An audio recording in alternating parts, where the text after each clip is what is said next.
This is Misty Reynolds, and today I'm going to be focusing on Indiana Entrepreneurs.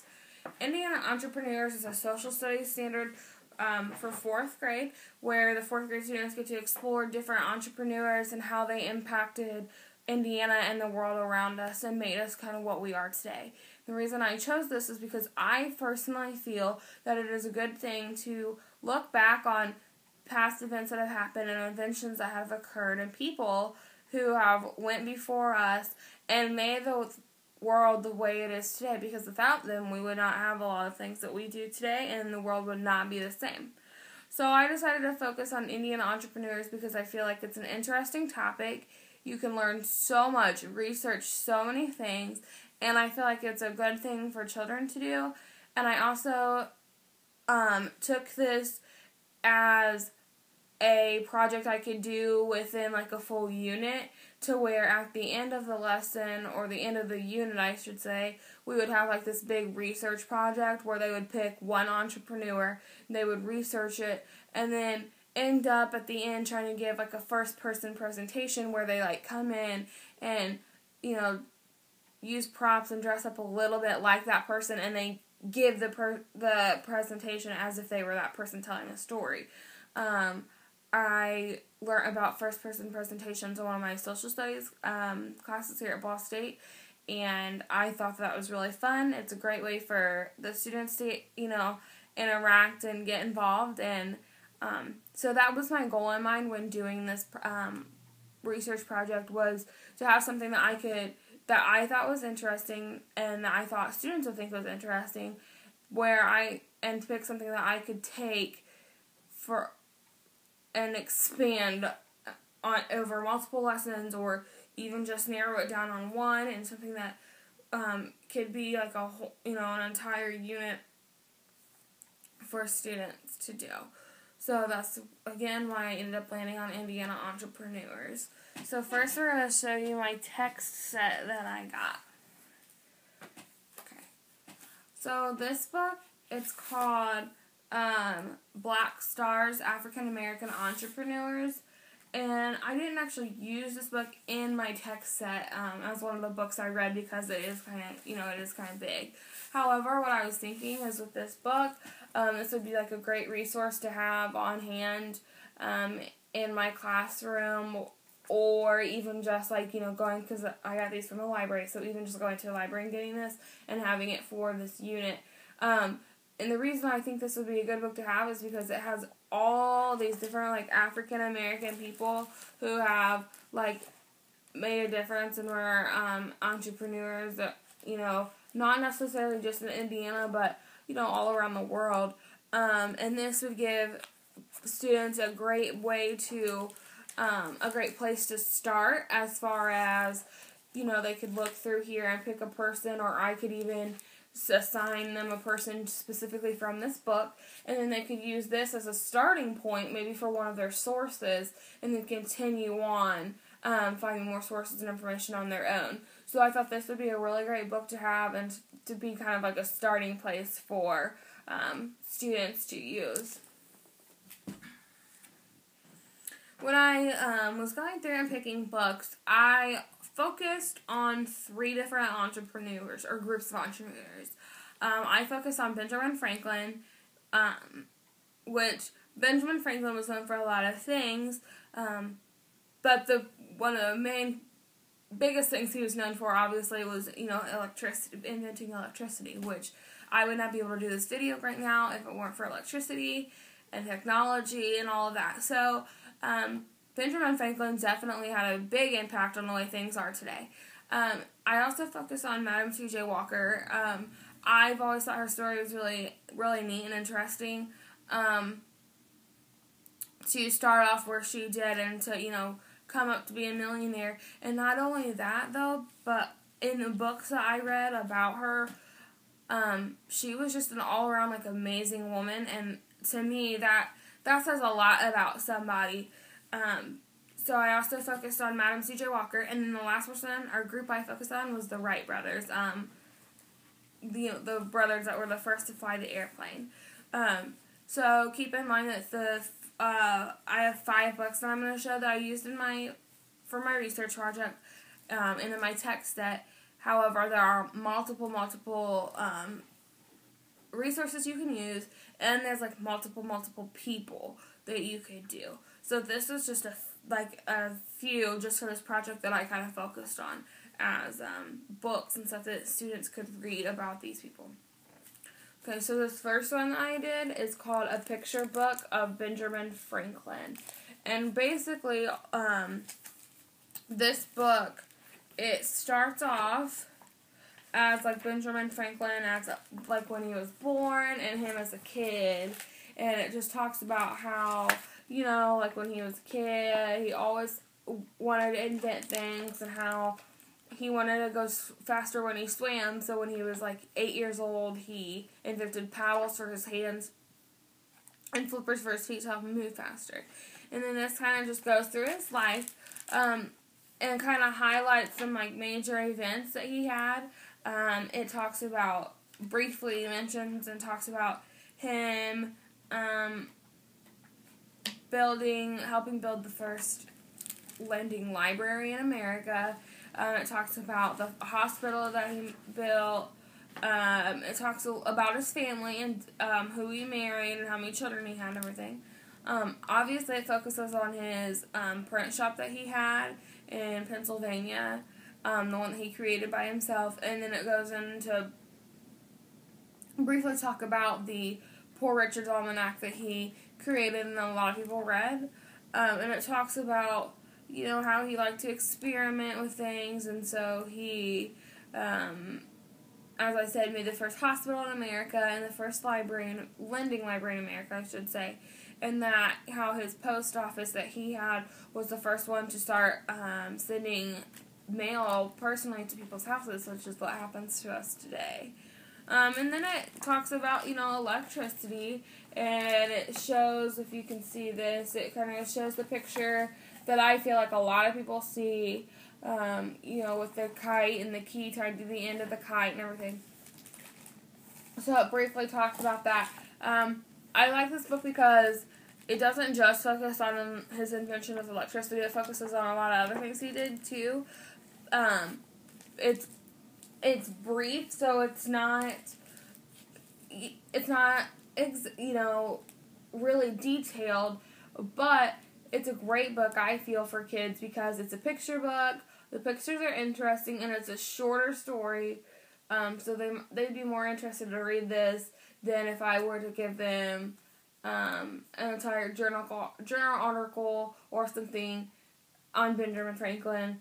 And I feel that they do get a lot of information out of this. I want my students to take this and to just learn more about the person, and I don't necessarily want them to memorize their whole life story, but that book, you know, helps point out really significant key things though that happened in his life and that affect us as we are now, and I think that's really important. So, I'll show you the other Benjamin Franklin book I have. This is a more animated nonfiction book, but it's how Ben Franklin Stole the Lightning. This book just really focuses on Ben Franklin. It talks about, again, in the beginning, how he created the paddles and flippers to help him swim faster. So that's the same as in like the other book.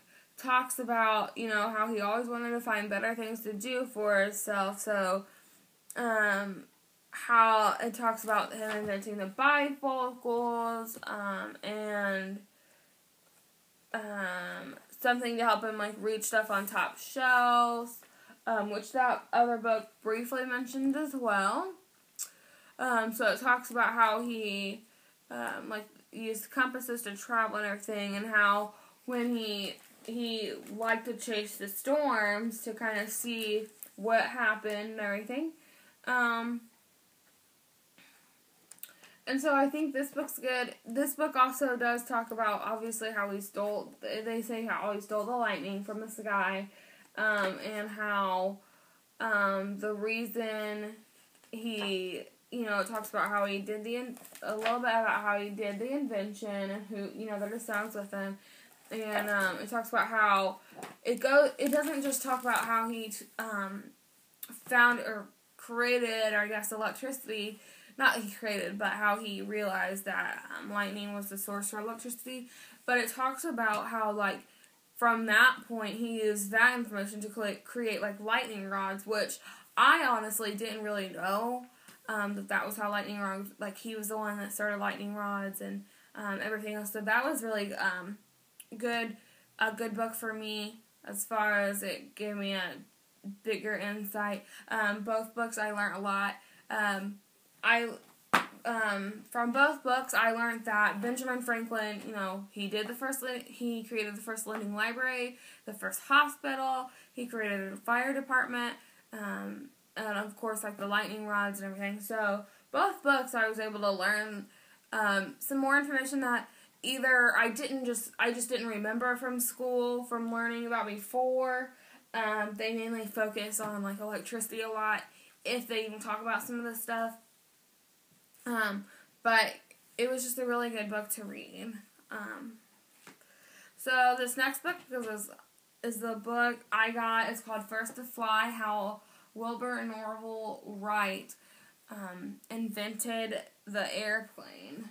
So I like this book because it does use some diagrams in here to show kind of their first plane, and basically how it started from, how it first started in 1899, and how it ended up ending up for their plane.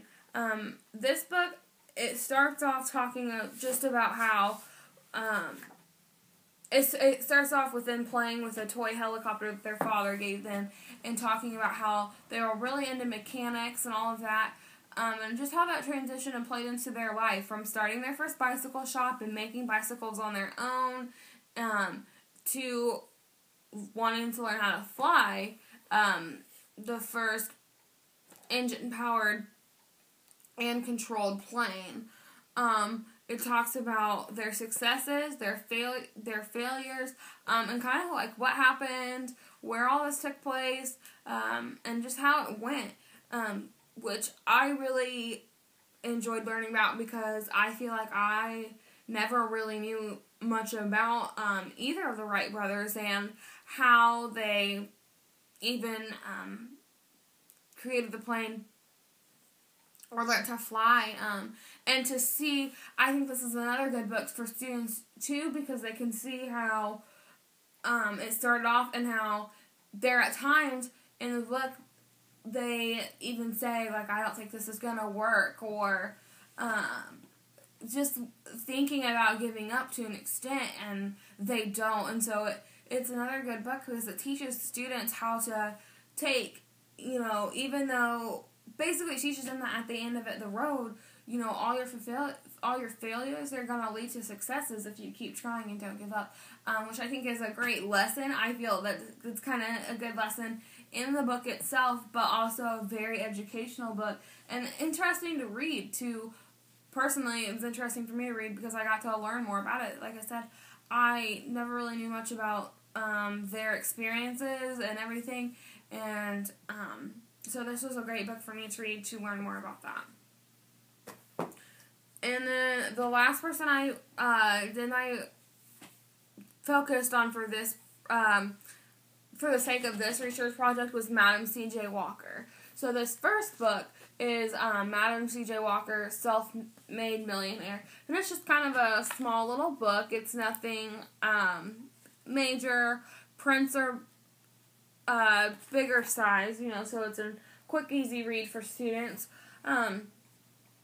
And basically this book just starts off talking about her family at first, when she was born, the fact that, she was an orphan at a young age because both of her parents had passed away due to a fever. It briefly mentions her first two marriages, and then talks a little bit more about her third marriage to Charles Joseph Walker, and that explains that that's how she got her name for Madam C.J. Walker, which I never knew. It talks about how, she moved and got a job at a drugstore, and then that's how she started selling her hair care products, because she started going door to door. That's kind of how it took off. And then it briefly it starts going and talking about how, she was just this generous person that was always trying to help other African Americans, especially, and she was always helping churches and schools and hospitals and just, donating money to them. And, it mentions her hair school that she started, it was in her daughter's name, and it was a college of beauty, I believe, and it was for hairdressing, and they, her and her daughter trained, people on what they called the Walker hair plan, for being a hairdresser, and so, it talks about that, and then it talks about how her first factory, was built in Indianapolis, Indiana, which I never knew, and I think that's so interesting to think that it started here in Indiana, but particularly in Indianapolis, which we all have heard of and know about. And so I definitely think that's interesting, and I think students would love to learn about that, because I was excited to learn about something happening here in Indy like that. And then it just kind of ends again on talking about how she was this great person and how she created the first theater where whites and blacks could go together because of segregation laws. And it was all the same price, whereas most other places, she got charged more because she was colored. So it talks about that a lot, and so I thought this was a good book. And then the other book I have on Madam C.J. Walker is Hair Care Millionaire, Madam C.J. Walker and Her Amazing Business. And this book more so focuses on her business and how it took off, its successes, and how it grew. Talks about, again, the first factory in Indianapolis. It talks about how she moved it to New York later on. It talks about her dream that she had that helped her create her hair care ointment. So, both books are similar.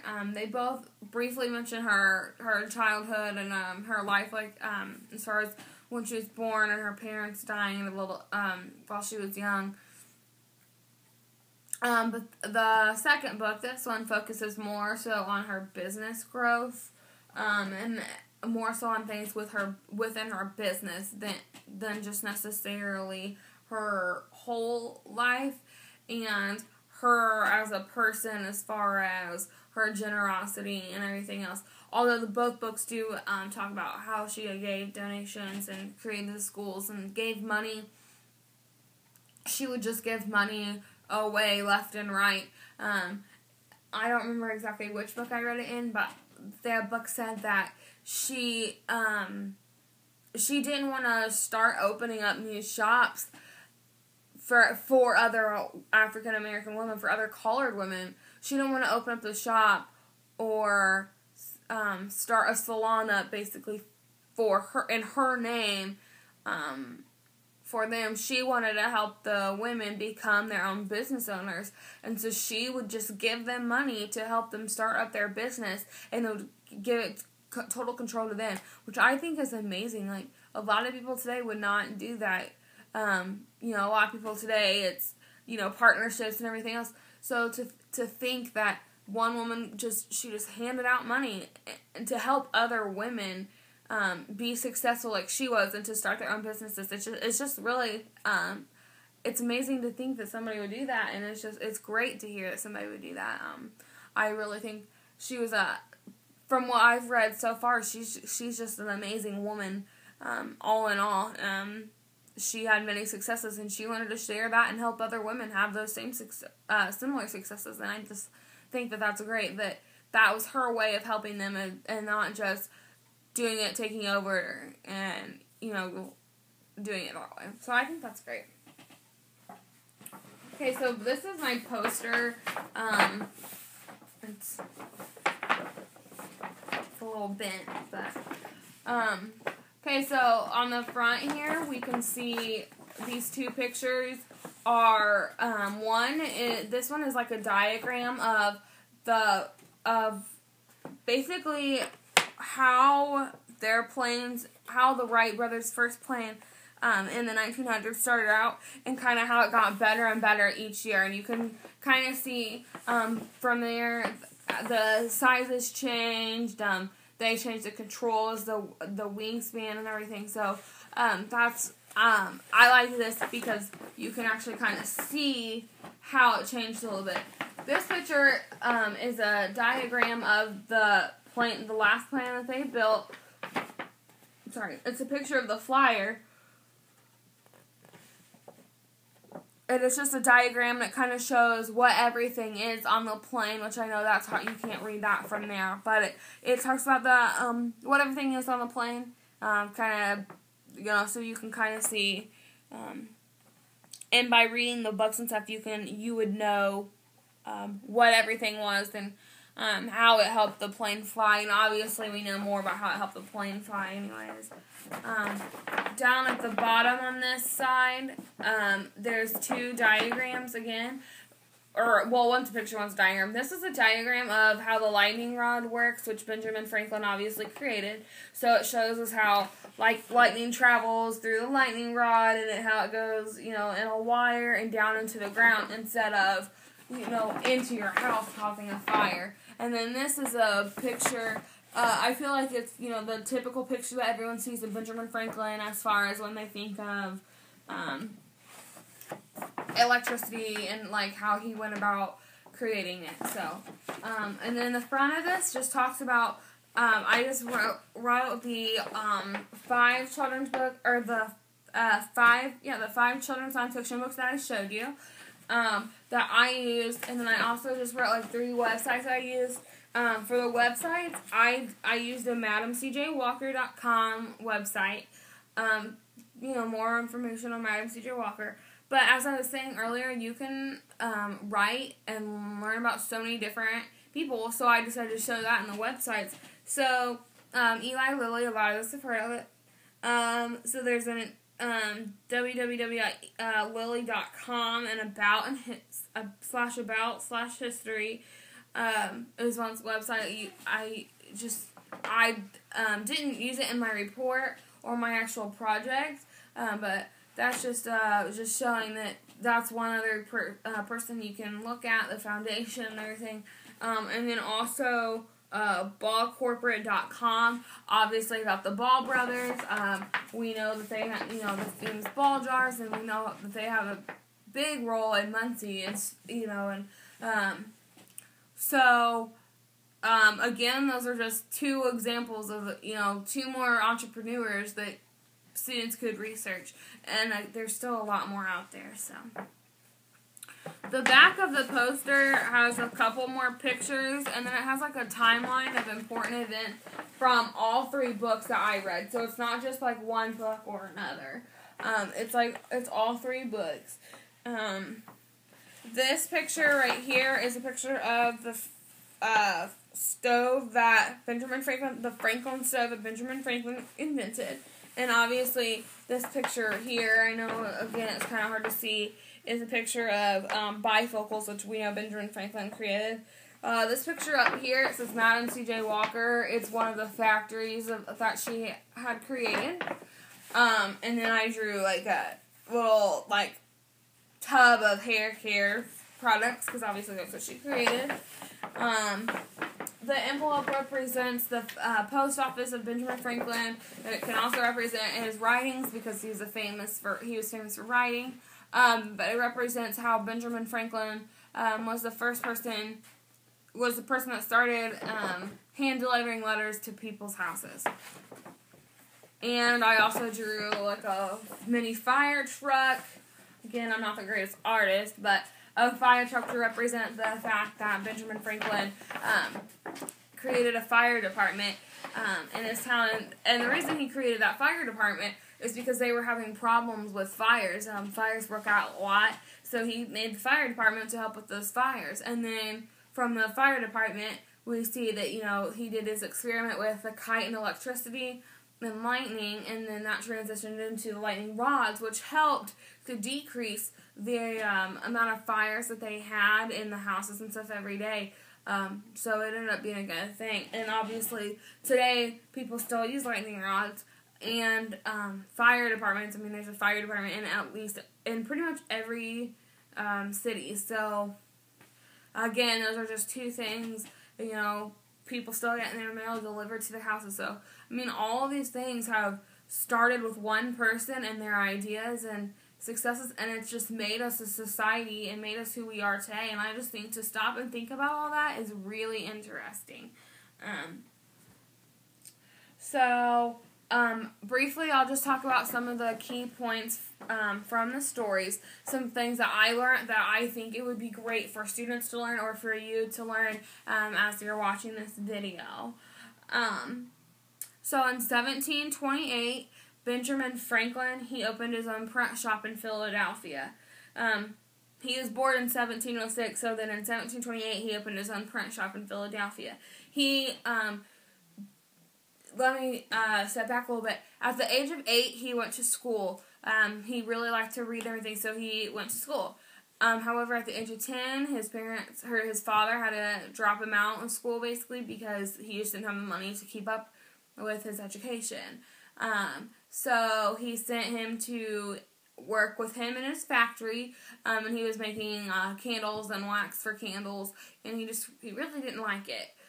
So then after a couple years of doing the candle making with his father, he ended up working at a print shop for his brother, one of his older brothers.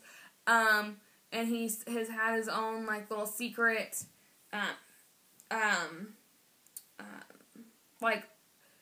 article that he posted every now and then in the papers, and he had a secret anonymous name, and then until his brother found out about it, and then pretty much kind of sort of fired him from then, and then that's when he went and kind of opened his own print shop in Philadelphia.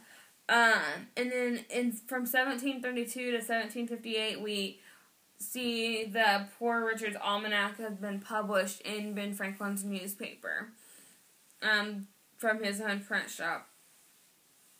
And then he dies in 1790. In 1867, Wilbur Wright was born, and then in 1871, Orville Wright was born. In 1867, actually December 23rd, 1867, Sarah Breedlove, which you might not know who that is, that was actually Madam C.J. Walker's name when she was born. Sarah Breedlove was born. Okay. And then in December of 1892, the Wright brothers opened up their own bicycle shop. They were really interested in the mechanics and everything, as I briefly said earlier from the when I was talking about the books. So they were really interested in mechanics and everything, so they decided to not go to college and to open up their own bicycle shop. A lot of their family, they all went to college. Their dad was a bishop, but they didn't want to go to college. They wanted to be building everything and using the mechanics. So they opened their own bicycle shop. And then just 4 years later, in 1896, they started making their own bicycles, which I think is neat that they could make their own bicycles. And obviously, people use bicycles today, too. And then in 1900, that's when they started doing their experiments with flying the airplane. And so they built their first flyer at it's called a place called Kitty Hawk in North Carolina. And that's where they did their first glider experiments at. And then 3 years later, in 1903, their plane changed from the first glider that they had to the flyer, which ended up being their successful airplane that they just kind of went, they did their successful trips in the air with. That was when it became the most successful. 3 years later, in 1906, that was when Sarah Breedlove married Charles Joseph Walker, or C.J. Walker, and from then on, we knew Sarah Breedlove as Madam C.J. Walker. 2 years later, in 1908, the Madam C.J. Walker and her daughter opened Lila's Beauty College in Pittsburgh, or it might be Lila's Beauty College in Pittsburgh. Lila was her daughter, so she named it after her. And again, that was used as a way to train collared women in particular about the Walker hair plan and to make them hairdressers. So that was what that was used for. And then in 1909, the Wright Company was built, and they started to sell the Wright brothers started to sell their first planes in 1909. So just 6 years after they had their successful flights with the Flyer. And in between there, they were flying around Europe and other places like that to demonstrate and just basically to kind of brag about their success and how they were the first people to come up with the airplane to fly. So that was they were doing all that in between, just kind of giving demonstrations and flying around the world in between them. In 1910, that's when Madam C.J. Walker built her first factory in Indianapolis, Indiana. So again, I just think that's a really interesting thing, and I'm sure a lot of you really might not realize that was where her first factory started. So that's one thing I would definitely like for students to realize and keep in mind, is that she built her first factory in 1910 here in Indianapolis. Okay, and then the last three events I'm just going to really touch on. It would just be that in 1912, Wilbur Wright dies of the typhoid disease. And then in 1919, Madam C.J. Walker passes away. It said in one of the books that she passed away at her mansion by Hudson River in New York, which I think that's interesting that they included that. And then the last one would be in 1948. That was when Orville Wright died. So again, this is just a little bit of information about the topic of Indiana entrepreneurs, and there's so many more people that as soon as you could research.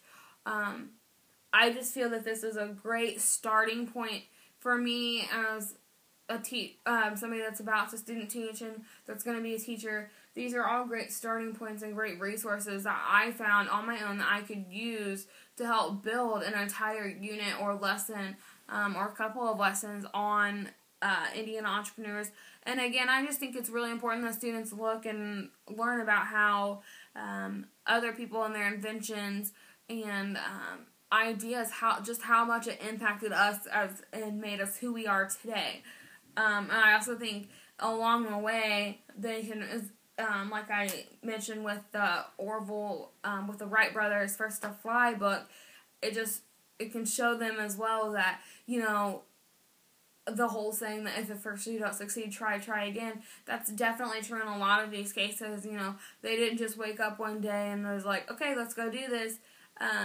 And it was right the first time. I mean, a lot of things take time to perfect and to master and everything. And I think that this is another good way to show students that without directly saying, try again, it'll get better, which they've heard. But this just shows just how successful you can be and how these people were by just trying things over again. So thank you so much for watching my video presentation about Indiana entrepreneurs.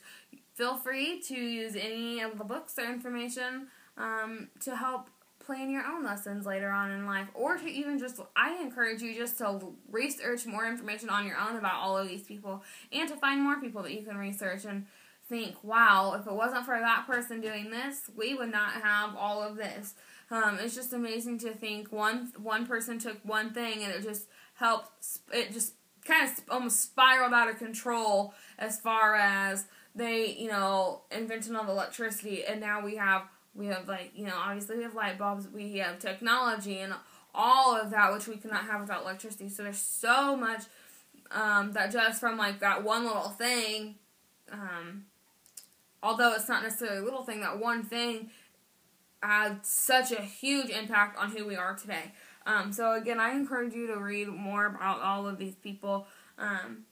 And I hope that you found this presentation a little helpful and a little more insightful onto Indiana entrepreneurs and how they helped impact us. So thanks. Have a good day.